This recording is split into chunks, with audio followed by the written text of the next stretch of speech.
What's up, Italian horror fans, and welcome back to the Lucid Nightmare. I'm your host, as always, Jay Schatzer, and it's time for another Quickie.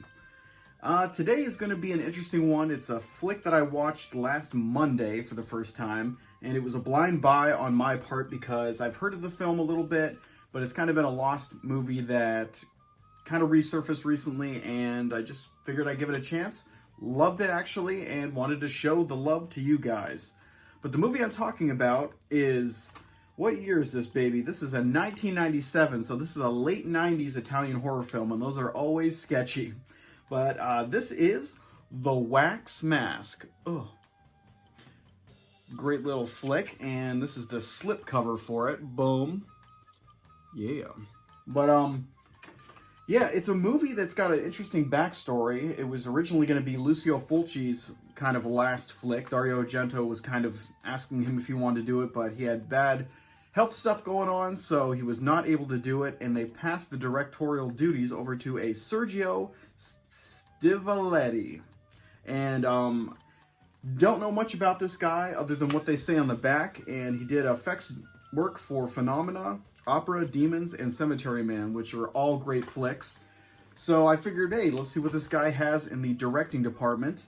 And it actually turns out he did a damn good job on this flick. It's got a lot of cool effects work. As you can see, some of this stuff in the background, weird shit. But it's got solid effects work. Cinematography is beautiful in parts. This is a period piece, so it's really got a different aesthetic to it.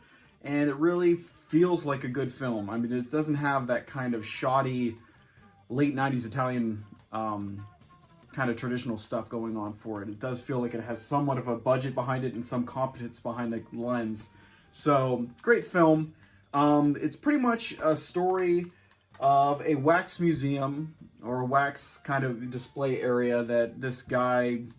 It's the same Vincent Price kind of House of Wax story, but with a little Italian kind of gory, grungy mix into it.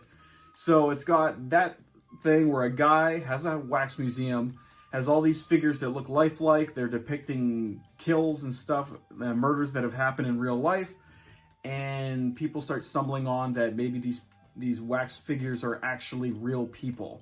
So that's pretty much the premise. It's got a few twists and turns in it that kind of mix up that traditional storyline. But yeah, the film is really cool. I love the gore, just love the weirdness of it. It does have that early 80s Italian horror kind of feel to it. So it does have that going for it. It has a lot of surreal qualities. And the cast is really well done in it. There's really no big names that I have seen in other films. So it's really kind of set in its own world with its actors. You don't really get pulled out of it because you recognize them from something else. So that's kind of neat. It's just a really good hidden gem that not a lot of people talk about, and yeah, it is just really interesting. But this is the Severin release on it. I actually saw this at a secondhand store, if you believe it. That's kind of how it was a blind buy. I was just like, you know what? Not too bad, 18 bucks. I know it's going for a little bit more, but had the slip case intact and everything, so not a bad pickup. And I'm really glad I watched it. Just checked it out with a few friends on Monday, and pretty much unanimous that it was a pretty solid flick, and didn't really have any high expectations for it. So I was really surprised and happily surprised that it was good to go. But guys, I think that might be it for this Quickie. You can see brilliant colors behind me. But that is it. Hope you enjoyed that one, and I hope it was kind of interesting because not a lot of people talk about this film. It kind of came out of nowhere when they just brought it out for Severin. And I really didn't know too much about it going into it. So really glad I checked it out, and hopefully you guys got a little interest there to check it out for yourself. That's it for me today. Hope you enjoyed that Quickie, and I hope you like what I'm doing here. If you do, like and subscribe and all that jazz. And hopefully you guys are staying out of trouble and staying healthy. But take care, have fun, and get the hell out of my house.